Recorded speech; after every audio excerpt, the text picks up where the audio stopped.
शुक्रवार दिनांक 1 मार्च रोजी भिलवडी येथील बाबासाहेब चितळे महाविद्यालय, मानसशास्त्र विभाग व अर्थशास्त्र विभाग, शिवाजी विद्यापीठ कोल्हापूर आणि IQAC व अग्रणी महाविद्यालय यांच्या संयुक्त विद्यमाने एक दिवसीय कार्यशाळेचे आयोजन करण्यात आले होते। या कार्यक्रमाचे उद्घाटक डॉक्टर बाळासाहेब चोपडे, उपाध्यक्ष भिलवडी शिक्षण संस्था भिलवडी हे होते। तसेच या कार्यक्रमाचे प्रमुख वक्ते म्हणून डॉक्टर कालिदास पाटील, अध्यक्ष सुश्रुषा सल्ला मार्गदर्शन व प्रशिक्षण केंद्र इस्लामपूर हे होते। तर अध्यक्षस्थानी महाविद्यालयाचे प्राचार्य डॉक्टर दीपक देशपांडे होते। यावेळी मानसशास्त्र कार्यशाळेचे समन्वयक डॉक्टर श्रीकांत चव्हाण, अर्थशास्त्र कार्यशाळेचे समन्वयक डॉक्टर सौ NS गायकवाड मॅडम तसेच महिला सक्षमीकरण व महिला विषयक कायदे या कार्यशाळेच्या वक्त्या सौ पुष्पा भोसले, माजी प्रशासकीय अधिकारी यशदा पुणे तसेच प्राध्यापक डॉक्टर SD कदम उपस्थित होते। यावेळी प्रमुख वक्ते डॉक्टर कालिदास पाटील म्हणाले की माणूस म्हणून घडणे म्हणजे व्यक्तिमत्व होय। आपले आयुष्य म्हणजे काय हे ज्याला कळाले नाही त्याला जीवन काय करणार। स्वतः व्यक्त होणे, स्वतःला कळणे, आपण दुसऱ्याला कसे वाटतो, स्वतःला स्वतः न्याहाळणे आणि आपण छान दिसतो हे स्वतःला वाटणे म्हणजे व्यक्तिमत्व होय। आपण आपणावर प्रेम केले पाहिजे तरच इतर आपणावर प्रेम करतील। तुम्ही पुढच्या माणसांच्या दिसण्यावर लक्ष देण्याऐवजी आपल्या असण्यावर लक्ष द्या। स्वभाव, विचार, कौशल्य व ज्ञान हे आपल्या दिसण्यावर ठरवता येत नाहीत, पण आपल्या असण्यामध्ये बदल करता येतो। आपण दुसऱ्यांच्या सुंदरतेच्या कल्पना न स्वीकारता आपल्यातच संकल्पना असल्या पाहिजेत। म्हणजेच काही माणसं जिवंतपणी मेल्यासारखं जगतात तर काही मरून सुद्धा जिवंत असतात। आपण योग्य आहार, व्यायाम, दिनचर्या यावरून व्यक्तिमत्व आपले ठरत असते। प्रत्येकाने मन आणि भावनांवर नियंत्रण ठेवले पाहिजे। आपल्या जीवनातील निवड ही महत्त्वाची आहे, कारण आपणच आपल्या जीवनाचे शिल्पकार असतो। जीवनाच्या चित्रपटाचा दिग्दर्शक, निर्माता मीच असेल तर चित्रपटाची स्क्रिप्ट सुद्धा माझीच असली पाहिजे। आपल्या पश्चात कोणी विचारणार नसेल तर जीवनाचा अर्थ नाही। आपल्याशी, भोवतालशी, विश्वाशी आपले नातं कसं आहे याचा विचार करा। आपले आयडॉल आपल्या घरातील आई-वडिलांच्या रूपात शोधा, असे ते म्हणाले। यावेळी दुसऱ्या अर्थशास्त्र विभागाच्या महिला सक्षमीकरण व महिलांविषयक कायदे या कार्यशाळेच्या प्रमुख वक्त्या सौ पुष्पा भोसले, माजी प्रशासकीय अधिकारी यशदा पुणे यांनी महिला सक्षमीकरण ही काळाची गरज असून प्रत्येक स्त्रीने सक्षम, सबल बनले पाहिजे। केवळ मनाने सबल नाही तर ज्ञान, विज्ञान, समाज, कुटुंब या सर्व बाबतीत सबल झाले पाहिजे।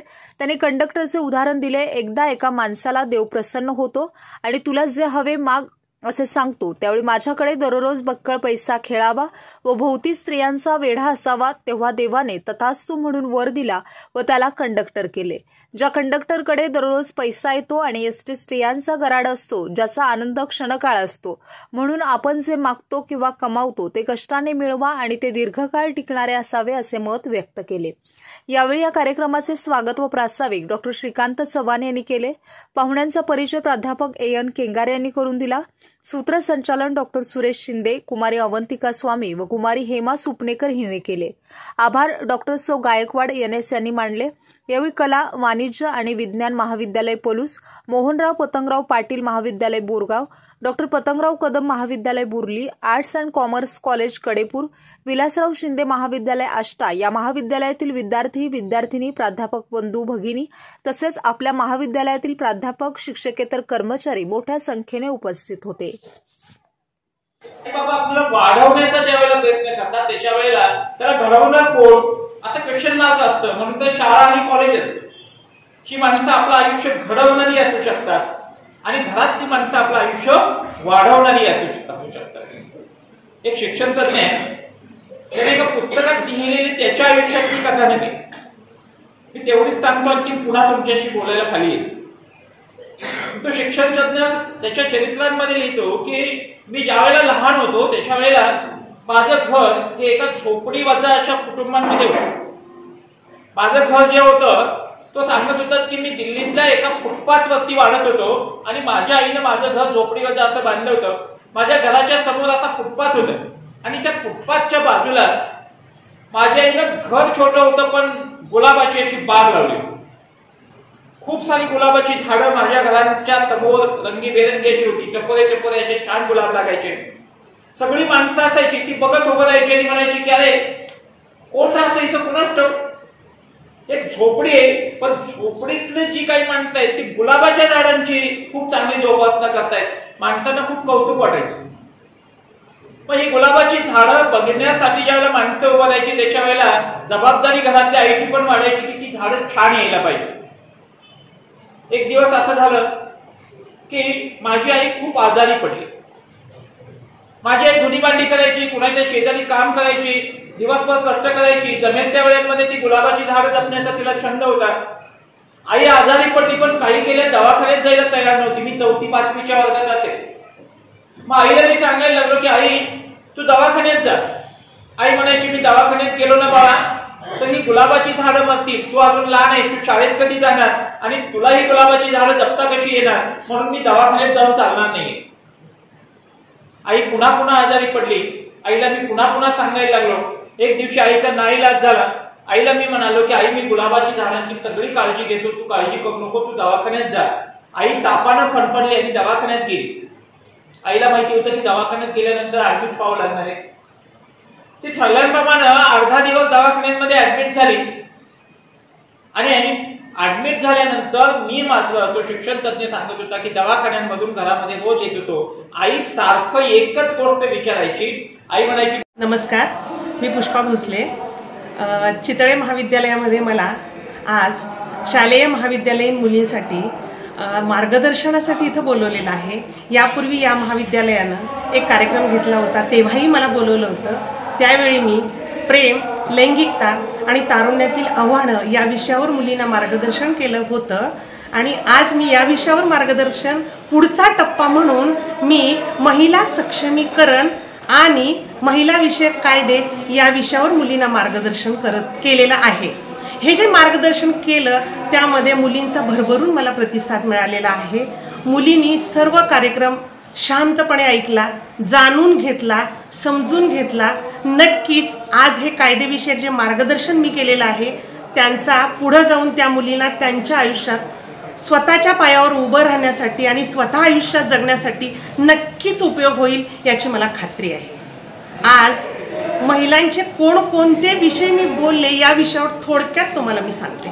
महिला सक्षमीकरण करत असताना मुली स्वतः सक्षम कसं व्हावं या विषयावर मी बोलले. त्याचबरोबर कौटुंबिक हिंसाचार अधिनियम 2005, लैंगिक छळ अधिनियम 2013, त्याचबरोबर महिलांच्या विविध ज्या हेल्पलाईन्स आहेत त्या हेल्पलाईनबद्दल माहिती दिली.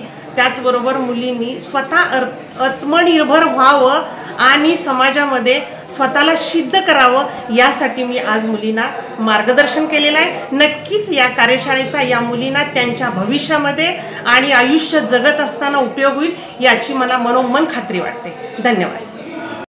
बाबासाहेब चितळे महाविद्यालयात 1 मार्च रोजी शिवाजी विद्यापीठ कोल्हापूर अग्रणी महाविद्यालय आणि आमच्या मानसशास्त्र आणि अर्थशास्त्र विभागाच्या वतीने 1 दिवसीय 2 कार्यशाळांचं आयोजन केलेलं आहे. दोनही कार्यशाळा अत्यंत उपयुक्त अशा विषयांवरती आहे. पहिली कार्यशाळा जी आहे ती मानसशास्त्राशी निगडीत आहे. त्याला अत्यंत जाणते असे वक्ते लाभलेले आहेत. दुसरी कार्यशाळा जी आहे ती महिला विषयक कायदे याच्यावर मार्गदर्शन करण्यासाठी यशदामध्ये काम करणाऱ्या आणि कुंडल फॉरेस्ट अकॅडमीच्या प्रमुख असणाऱ्या सातारा, कोल्हापूर आणि सांगली या 3 जिल्ह्यांच्या समन्वयक ज्या आहेत त्या डॉक्टर पुष्पा भोसले मॅडम आज आमच्याकडे आलेल्या आहेत. पुष्पा भोसले मॅडमनी याच्या आधी देखील आम्हाला अत्यंत चांगलं सहकार्य केलेलं आहे. पुष्पा भोसलेंची विद्यार्थिनींना हा विषय समजून देण्याची जी ताकद आहे ती पराकोटीची आहे आणि याचा आमच्या मुलींना 100% भविष्यामध्ये उपयोग होईल या दृष्टिकोनातून आम्ही पुन्हा त्यांना निमंत्रण देत होते. त्यांनी स्वीकारलेलं आहे, त्याबद्दल मी त्यांचे आभार व्यक्त करतो. या दोनही कार्यशाळा विद्यार्थी आणि विद्यार्थिनींना अत्यंत उपयोगी ठरतील अशी 100% अपेक्षा व्यक्त करतो आणि थांबतो. 5 महाविद्यालयाचे आलेले सर्व विद्यार्थी, त्यांच्यासोबतचे प्राध्यापक आणि 2 अत्यंत चांगले वक्ते ज्यात पुष्पा भोसले आणि कालिदास पाटील हे दोघं बाहेर 20-25 हजार रुपये मानधनाने बाहेर जातात, पण आमच्याकडे मानधन न येता घेतात, ह्या कार्यशाळा घेतात. याबद्दल मी त्यांचे पुन्हा एकदा ऋण व्यक्त करतो. या कार्यशाळेसाठी डॉक्टर चव्हाण आणि डॉक्टर नयना गायकवाड यांनी जे घेतलेले कष्ट आहेत त्याबद्दल त्यांचे आणि सर्व माझ्या शिक्षकेतर सहकाऱ्यांचे मी आभार व्यक्त करतो आणि थांबतो. धन्यवाद.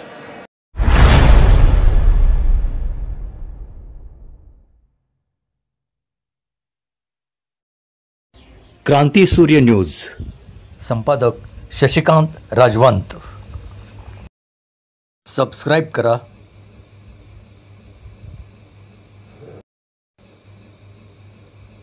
बेल आयकॉनला क्लिक करा आणि लाईक करायला विसरू नका.